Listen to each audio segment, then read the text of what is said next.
बिहार तक के exit poll में अब बात करते हैं दीघा सीट की।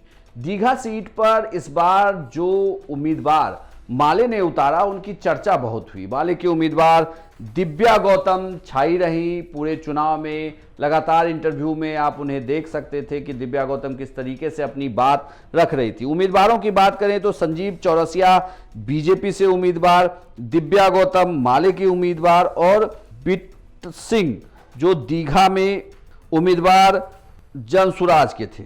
रितेश रंजन उर्फ बिट्टू सिंह इनका नाम है। सीपीआई-एमएल के उम्मीदवार रही दिव्या गौतम और संजीव चौरसिया भाजपा के।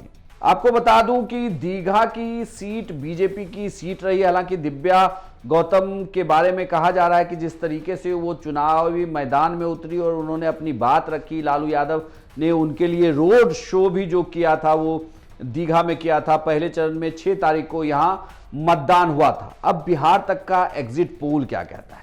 क्या ये बीजेपी का गढ़ बचा रहा है या दिव्या गौतम इसे दरकार रही हैं या यहां पर जनसुराज के उम्मीदवार ने फेरबदल कर लिया?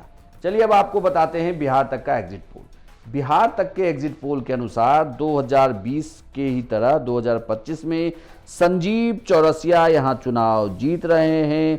वो पुराने प्रत्याशी रहे हैं, बड़े बीजेपी नेता। उनके पिता गंगा प्रसाद भी कद्दावर नेता रहे हैं। ये सीट एनडीए का गढ़ है।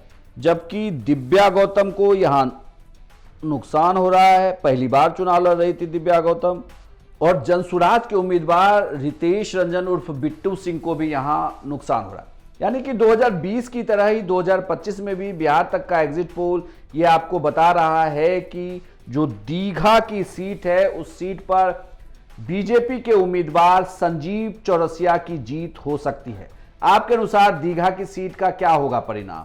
कौन जीत सकता है? क्या पहली बार चुनाव लड़ रही दिव्या गौतम यहां पर प्रभाव डालेगी या राजनीति के धुरंधर खिलाड़ी संजीव चौरसिया जो बीजेपी के टिकट पर चुनाव लड़ रहे हैं वही एक बार इस सीट को रिटेन कर लेंगे या जनसुराज यहां पर फेरबदल करने जा रहा है? बिट्टू सिंह क्या यहां पर फेरबदल कर देंगे? आप अपनी राय हमें कमेंट बॉक्स में लिखकर बताइएगा। साथ ही आपको यह भी बता दूं कि बिहार विधानसभा चुनाव की सभी सीटों का एग्जिट पोल आप बिहार तक पर देख सकते हैं और साथ ही 14 तारीख को सबसे तेज, सबसे पहले और सबसे सटीक नतीजे सिर्फ बिहार तक पर।